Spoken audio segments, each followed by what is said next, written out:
معزز سامعین گرامی قدر، آپ کے سامنے قرآن پاک کی مختلف صورتوں کے حوالے سے چند گزارشات کو رکھ رہے ہیں۔ اس موضوع پر آنے سے پہلے آج چونکہ آخری عشرہ شروع ہو چکا ہے، پہلی طاق رات ہے، یہ بات آج سمجھنے کی ضرورت ہے کہ ہم نے باقی جو 9 دن رہ گئے ہیں، 9 راتیں یا 10 دن جتنے ہمارے نصیبے میں اللہ نے لکھے ہوں گے جو رہ گئے ہیں، ان میں ہم نے کون سے اعمال بجا لانے ہیں۔ چند اعمال کی طرف آپ کی رہنمائی کرنی ہے، ان میں سے اگر آپ سارے اپنا لیں تو آپ کے اور میرے لیے فائدے کا سودا ہے، اگر ان میں سے بعض اپنا لیں، اپنی استطاعت کے مطابق اپنا لیں، یہ تو ہر بندے کی اپنی طاقت، وسعت اور ہمت ہے۔ پہلی بات تو یہ ہے کہ اعتکاف کرنے والے جو معزز مہمان اللہ کے ہیں، ہم ان کو خوش آمدید بھی کہتے ہیں، اور میں اپنے بھائیوں اور ساتھیوں سے یہ کہوں گا کہ اعتکاف والوں کے لیے دل کو کشادہ رکھیں، ان کی خدمت میں، ان کے احترام میں کسی بھی قسم کی کوئی کمی نہیں آنی چاہیے۔ اور اعتکاف والوں کو میں یہ کہوں گا کہ جب مغرب اور عشاء کی نماز ہو تو اس کے لیے نمازیوں نے صفوں میں آنا ہوتا ہے، تو اپنے بستروں کو اور خیموں کو اس وقت اٹھا دیا کریں تاکہ آسانی سے لوگ نماز پڑھ لیں۔ میرے بھائیوں، یہ جو اعتکاف کی عبادت ہے، یہ بھی کوئی چھوٹی عبادت نہیں ہے۔ نبی کریم صلی اللہ علیہ وسلم کی صحیح حدیث موجود ہے کہ اللہ کا قرب تلاش کرنے کے لیے فرائض بہترین ہوتے ہیں اور نوافل جو سنت سے ثابت و بہترین ہوتے ہیں، حتیٰ کہ اللہ کا قرب اختیار ایسا ہو جاتا ہے کہ پھر اللہ تعالیٰ بندے کو ایسا وین، ایسی بصیرت عطا کر دیتا ہے کہ بندہ، اس کے ہاتھ بھی، اس کے کان بھی، اس کی آنکھیں بھی ایسے ہو جاتی ہیں جیسے اللہ کی مدد اور معید اور تائید ہو جاتی ہے۔ اور حدیث کے الفاظ تو اس سے بھی بڑے ہیں کہ گویا ہاتھ بھی اللہ کا ہو جاتا ہے۔ اس سے مراد یہ نہیں ہے معاذ اللہ کہ اللہ کا ہاتھ ہو جاتا ہے، مراد یہ ہے کہ اس کا ویژن اتنا کھل جاتا ہے، اس کا ویژن اتنا براڈ ہو جاتا ہے کہ وہ ہر چیز کو بلیک اینڈ وائٹ کے تناظر میں اس آسانی سے دیکھ لیتا ہے، اس کو سمجھ آ جاتی ہے کون سی چیز اچھی ہے، کون سی چیز بری ہے۔ اور یہ جو اعتکاف کی عبادت ہے، یہ رسول اللہ صلی اللہ علیہ وسلم کو قدرتی بات ہے، اتفاقی بات ہے کہ رسول اللہ صلی اللہ علیہ وسلم کے اوپر جب پہلی وحی نازل ہوئی تو رسول اللہ کہاں پہ تھے؟ غار حرا میں۔ اور رسول اللہ کیا کر رہے تھے؟ یہ جو اعتکاف ہوتا ہے، یہ غور و فکر کا نام ہے اور اللہ کے ساتھ اپنی لائن سیدھی کرنے اور کنیکشن مضبوط کرنے کا نام ہے۔ اسلام میں رہبانیت نہیں ہے، لیکن اسلام میں ان 10 دنوں میں اعتکاف ہے کہ دنیا سے کٹ کر، ہر بندے سے رابطہ منقطع کر کر ایک اللہ سے تار ملائی جائے۔ اور اللہ نے وہ طریقہ بھی بتا دیا کہ ایک سرا قرآن پاک کا میرے ہاتھ میں ہے اور دوسرا سرا تمہارے ہاتھ میں ہے، جو اللہ تک پہنچنا چاہتا ہے اس کنیکشن کو مضبوط کر لے، اللہ تک پہنچ جائے گا۔ اور میرے بھائیوں، جو لوگ اعتکاف کر رہے ہیں یہاں پر یا پورے پاکستان میں یا پوری دنیا میں، ان سے یہ گزارش ہے کہ اعتکاف کے اندر جو سب سے معیوب چیز ہے کہ آپ اللہ کے لیے 10 دن کے لیے یہاں پہ آئے ہیں، لیکن آپ ساتھ موبائل بھی لے آئے ہیں اور موبائل کے اوپر بھی بیٹھے ہیں، آپ کے رشتہ داروں کے ساتھ تعلقات بھی موبائل کے اوپر قائم ہو رہے ہیں، کاروباری لوگوں کے ساتھ بھی بات چیت ہو رہی ہے۔ ان 10 دنوں کے اندر خدا را اعتکاف کرنے والے ہوں یا اعتکاف نہ کرنے والے ہوں، ان 10 دنوں کے اندر، میں تو پہلے آپ کو کہہ چکا ہوں کہ رمضان کے اندر ہمارے ائمہ اور علماء کا یہ طرز عمل تھا کہ کاروبار بھی بند کر دیا کرتے تھے کہ یہ مہینہ اللہ کے ساتھ تجارت کا مہینہ ہے، اس مہینے میں نہ کوئی تجارت ہوگی، نہ کوئی دکان کھلے گی۔ دکان کھولنا معیوب نہیں ہے یا تجارت کرنے میں عیب نہیں ہے اگر شرعی تقاضے پورے ہو رہے ہیں، لیکن یہ آخری گنتی کے 9-10 دن رہ گئے ہیں۔ اگر ان میں آپ صرف اللہ کے لیے خالص ہو جائیں گے، اللہ کے ساتھ لائن ملانے کی کوشش کریں گے، تو اللہ رب العزت بھی آگے بڑھ کر آپ کی نیکیوں کو قبول کرے گا۔ اور اس کی مثال اللہ تعالیٰ نے کلام حمید میں خود ارشاد فرما دی ہے، لیلۃ القدر خیر من الف شہر۔ اللہ تعالیٰ یہ نہیں چاہتا کہ اس کے بندے جہنم میں جلیں، اللہ تو چاہتا ہے کہ جو موقع میں میسر کروں اس موقع سے بندے فائدہ اٹھا کر جنت کے راہی بن جائیں۔ بتائیے اس سے بڑا کون سا موقع ہو سکتا ہے؟ آج آپ نے ایک کلیہ یاد کرنا ہے۔ بہت سے ساتھی آج بھی سوال کر رہے تھے لیلۃ القدر کی کیا نشانی ہوتی ہے۔ آپ علماء اس حوالے سے بتاتے ہیں، آپ کو جزوی طور پہ بتا دیتا ہوں کہ لیلۃ القدر کے اندر موسم معتدل ہوتا ہے۔ جس قسم کا موسم ہو رہا ہو، اگر نہایت سردیوں میں رمضان ہے تو اس دن شدید سردی نہیں پڑے گی، اگر نہایت گرمیوں میں رمضان ہے اس دن شدید گرمی نہیں پڑے گی۔ یہ نشانیاں حدیث سے ثابت ہیں۔ لیکن میرے بھائیوں ان 9-10 دنوں کے اندر بھی آپ کی عقل پہ کس نے پردہ ڈال دیا کہ آپ نے ایک دن کی تلاش کرنی ہے، آپ نے صرف ایک رات کو عبادت کرنی ہے؟ یہ 9 دن یا 9 راتیں جو آپ کے مقدر میں باقی رہ گئی ہیں، آپ کو ایک گارنٹی دیتا ہوں لیلۃ القدر پانے کی، ان 9 راتوں میں ایک شیڈول بنا لیجئے، ایک شیڈول بنائیے، سوچئے، جو لکھنا چاہتے ہیں چاہے لکھ لیں، ایک شیڈول بنائیں اور 9 راتوں میں صرف اتنی عبادت کر لیں۔ آپ کے اوپر یہ گارنٹی ہے اللہ کی طرف سے بھی اور رسول اللہ کی طرف سے بھی، آپ نے پھر وہم نہیں کرنا، پھر شک نہیں کرنا۔ اس کا مطلب یہ ہوگا کہ آپ نے لیلۃ القدر کو پا لیا انشاءاللہ۔ اللہ تعالی ہم سب کے نصیبے میں لیلۃ القدر کر دے۔ اور یہ لیلۃ القدر اگر آپ اس کے اوپر صرف غور کریں، آج کل راتیں اگر 8.5 گھنٹے کی لگائی جائیں، 9 گھنٹے کی، مختلف اوقات میں مختلف گھنٹے کی راتیں ہوتی ہیں، آج کے حساب سے کہتے ہیں 8، 8.5، 9 گھنٹے کی اگر رات لگا لی جائے تو آپ بتائیے 1000 مہینہ جو اسلامی سالوں کے اعتبار سے 83 سال سے بھی اوپر بنتا ہے، 83 سال سے بھی، اور اگر عیسوی سال لگائے جائیں 81 سال کے قریب بنتا ہے۔ 1 گھنٹہ اگر 8، 8.5، 9 گھنٹے کی رات ہے تو آپ یہ دیکھیں کہ یہ 8.5، 9 گھنٹے 81 برس عیسوی کے برابر ہیں اور 83 برس اسلامی سالوں کے برابر ہیں۔ 8 گھنٹے، 1 گھنٹہ 10 سال سے زیادہ قیمتی ہے، اور میں اور آپ کتنے بے وقوف ہیں وہ گھنٹہ ضائع کر دیں؟ ہم بے وقوف ہیں۔ آج تو خود غرض بن جائیے، آج آپ یہ ارادہ کیجئے ان 9 راتوں میں میں سیلفش ہوں، میں خود غرض ہوں، میں اپنے لیے جنت کے وہ اعمال کما لوں گا۔ اگر ان راتوں میں بھی خود غرضی نہیں کرنی اور ان راتوں میں بھی سیلفش نہیں ہونا، لوگ کہتے ہیں امام مالک نے، وہ اتنی دور سے بندہ آیا تھا، ایک سوال کا جواب ہی دے دیتے۔ اب یہ بات سمجھ آتی ہے جب انسان کا ویژن کلیئر ہوتا ہے۔ امام مالک کو پتا تھا اگر میں مسئلے مسائل میں پڑ گیا میرے کئی گھنٹے ضائع ہو جائیں گے، تو میں وہ اپنا پورا مہینہ فتوی بند کر دیتے تھے، حدیث پڑھانا بند کر دیتے تھے، کہتے تھے یہ قرآن کا مہینہ ہے، یہ عبادات کا مہینہ ہے، ہم اس مہینے کے اندر صرف رب کو راضی کریں گے۔ اور آپ نے یہ 9 دن 8 گھنٹے، ہر گھنٹہ 10 سال کے برابر ہے۔ آپ اور میں بے وقوف ہوں گے اگر ضائع کر دیں۔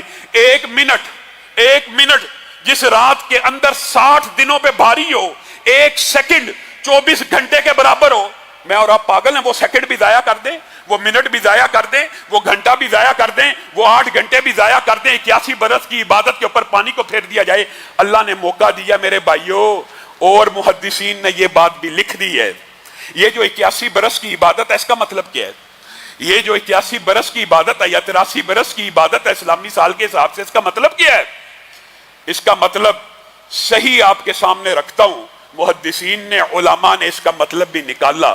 اس کا مطلب یہ اس رات میں آپ قیام کرتے ہیں، اور اللہ کے فضل و کرم سے یہاں پہ قیام ہوا کرے گا، اور قیام کے اندر پہلی 4 تراویحاں بیٹا سہل پڑھائے گا، دوسری 4 قاری امجد صاحب پڑھائیں گے، اور اس کے بعد 2 رکعت کا قیام اللیل قدر طویل ہوگا، 2 صفحے، 2.5 صفحے، 1.5 صفحہ ہمارا بیٹا عبداللہ نذیر پڑھے گا، تاکہ کسی کا کوئی چیز رہ گئی ہے رکعتوں میں سے تو وہ وہاں پہ پوری کرے۔ اور اس کے بعد ملک کے جید قراء قاری امجد صاحب، قاری حمزہ صاحب، قاری وقاص صاحب، حافظ حذیفہ صاحب اور دیگر قراء آپ کو وطروں کے اندر دعا بھی کروایا کریں گے۔ یہ ہر روز کی ایک روٹین ہوگی، علماء بھی آئیں گے، دروس بھی ہوں گے، دعائیں بھی ہوں گی۔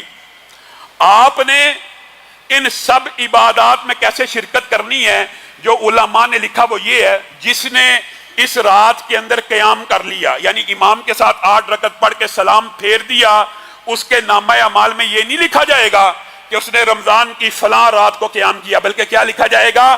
اس بندے نے 83 برس اللہ کے سامنے قیام کیا ہے۔ اب بتائیے، میں اور آپ غافل ہیں، ہم شیڈول کیوں نہیں بنا رہے؟ آج ہی ہمیں شیڈول بنانے کی ضرورت ہے کہ اس رات میں ہم نے کون کون سے اعمال جمع کرنے ہیں۔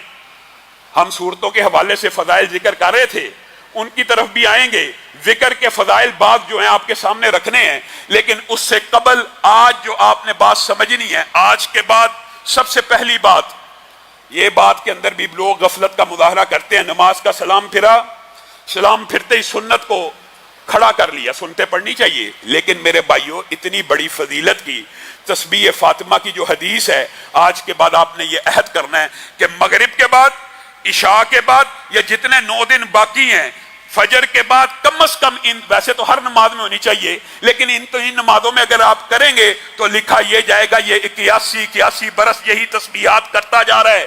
اور وہ تسبیحات کیا ہیں، ان کے اجر و فضائل بھی آپ کو پتہ ہونے چاہیے۔ انشاءاللہ تسبیح حمد کے بارے میں تفصیلی گفتگو بعد میں ہوگی، لیکن صرف ایک حدیث آپ کے سامنے رکھتا ہوں جو نماز فرض کے بعد 33 مرتبہ سبحان اللہ، 33 مرتبہ الحمدللہ، 33 مرتبہ اللہ اکبر کہتا ہے۔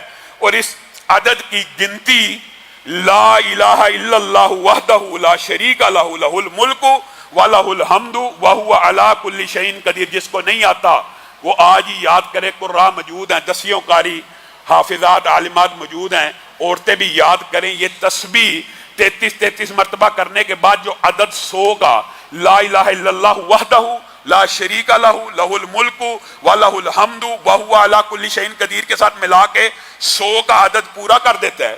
کتنی بڑی خوشخبری ہے! کیا نبی کی بات جھوٹی ہو سکتی ہے؟ کیا نبی سے زیادہ سچی بات کسی کی ہو سکتی ہے؟ نبی کریم صلی اللہ علیہ وسلم نے کہا اگر صرف اتنا پڑھ لے گا نا، اگر اس کے گناہ سمندر کی جھاگ کے برابر ہوں۔ یہاں پہ رک کے آپ نے سوچنا ہے کیا کوئی بدبخت ایسا بھی ہوگا جس کے گناہ سمندر کی جھاگ کے برابر ہوں گے؟ اور یہ ایک ساحل کی، ایک بیچ کی بات نہیں ہو رہی، ایک سمندر کی بات نہیں ہو رہی۔ زمین کے اوپر جتنے سمندر موجود ہیں ان کی جھاگ کے برابر بھی اگر کسی بندے کے گناہ موجود ہیں، صرف فرض نماز کے بعد یہ تسبیح پڑھ لے گا، اللہ تعالیٰ سارے گناہوں کو معاف کر دے گا۔ اور اسی پر بس ہے، لکھا گیا جائے گا کہ 81 برس یا 83 برس اس بندے نے یہ وظیفہ پڑھا۔ گویا آج آپ نے اپنی اصلاح ایسے طریقے سے کرنی ہے کہ آپ نے ایک چارٹ بنانا ہے۔ میں نے 100 مرتبہ سبحان اللہ والحمدللہ ولا الہ الا اللہ واللہ اکبر ولا حول ولا قوت الا باللہ پڑھنا ہے انشاءاللہ۔ اس کے فضائل بعد میں آپ کے سامنے رکھیں گے، لیکن آج آپ نے یہ 5 اللہ رب العزت کی تسبیح، تحمید، تحلیل، لا حول ولا قوت الا باللہ، تکبیر، اس ایک وظیفے میں یہ 5 چیزیں شامل ہیں۔ وظیفہ کیا ہے؟ سبحان اللہ والحمدللہ ولا الہ الا اللہ واللہ اکبر ولا حول ولا قوت الا باللہ 100 مرتبہ پڑھنا۔ یہ شیڈول بنا لیں، جیسے مغرب ہو آپ اپنے اوقات کو مقرر کریں کہ میں نے یہ وظیفہ کس ٹائم پہ پڑھنا ہے۔ اللہ کے فضل و کرم سے آپ 100 مرتبہ پڑھیں گے، آپ کے نامہ اعمال میں لکھا جائے گا یہ 83 سال ہر روز 100 مرتبہ پڑھا کرتا تھا۔ اور اس کے بعد آپ نے ایک نہایت اہم وظیفہ اکیلا جو ہے یہ بھی 100 مرتبہ اس کو بھی اپنانا ہے۔ اس کے فضائل بھی آنے والے دروس میں آپ کے سامنے رکھیں گے۔ لا الہ الا اللہ وحدہ لا شریک لہ لہ الملک ولہ الحمد وہو علی کل شیء قدیر۔ جس کو نہیں یاد، آج ہمارے قاریوں سے یہ بندہ یاد کر کے جائے اور یہ 100 مرتبہ آپ نے وظیفہ پڑھنا ہے۔ صرف 100 مرتبہ پڑھنے سے انشاءاللہ آپ کو 100 اسماعیل کے غلام بیٹوں کی آزادی کا ثواب مل جائے گا، اور آپ کے نامہ اعمال میں لکھا جائے گا یہ 83 سال ہر روز یہ 100 مرتبہ پڑھا کرتا تھا۔ اور میرے بھائیو ایک بات وظیفے کے علاوہ بھی کہنا چاہتا ہوں، ہمارے اندر بعض کوتاہیاں موجود ہیں، ان کوتاہیوں کو دور کرنے کی ضرورت ہے۔ نبی کریم صلی اللہ علیہ وسلم نے ارشاد فرمایا، صحیح حدیث ہے، جو بندہ ایک دن میں 12 رکعتیں پڑھتا ہے۔ کون سی 12؟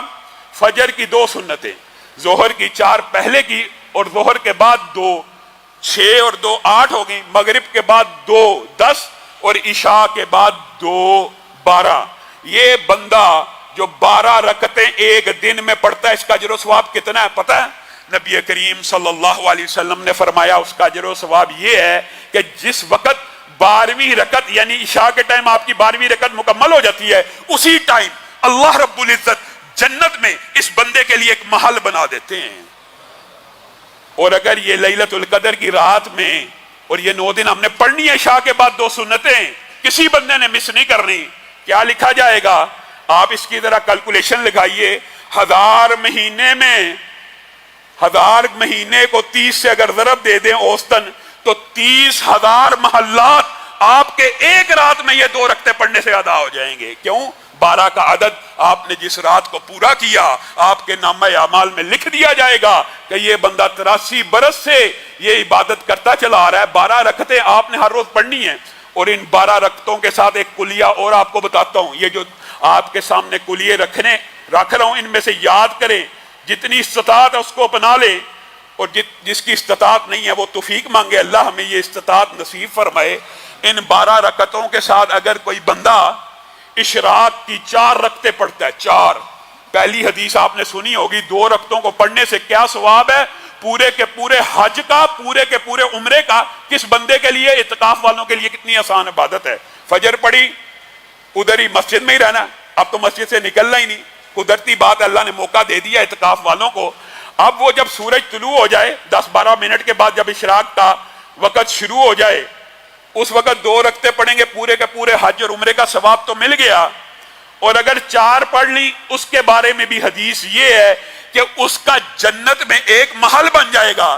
اور یہ کس دنوں کی بات ہو رہی ہے جن کی ایک ایک دن کی، ایک ایک رات کی عبادت 83 برس کی ہے۔ گویا آپ صرف یہ 9 دن اپنا لیں، 12 رکعت یہ پڑھنی ہے، 4 رکعت یہ پڑھنی ہے، تو گارنٹی ہے آپ کے 60,000 سے زائد محلات اللہ رب العزت جنت میں اختیار کر دے گا۔ اور کیا چاہیے، کیا چاہیے؟ اور میرے بھائیوں، چند نہایت چھوٹے کلیات ہیں جن سے ہم غافل ہیں۔ عجیب و غریب بات ہے، نبی کریم نے بھی یہ صحابہ کو کہہ دیا، کیا ہو گیا تمہیں؟ کون ایسا ہے، کون عاجز ہے جو رات کو سونے سے پہلے پورا قرآن نہیں پڑھ سکتا یا 1/3 قرآن نہیں پڑھ سکتا؟ صحابہ نے کہا بڑی مشکل بات ہے، آپ کہہ رہے ہیں کون عاجز ہے؟ یعنی نبی کریم کا انداز یہ تھا، یہ کیا مشکل ہے؟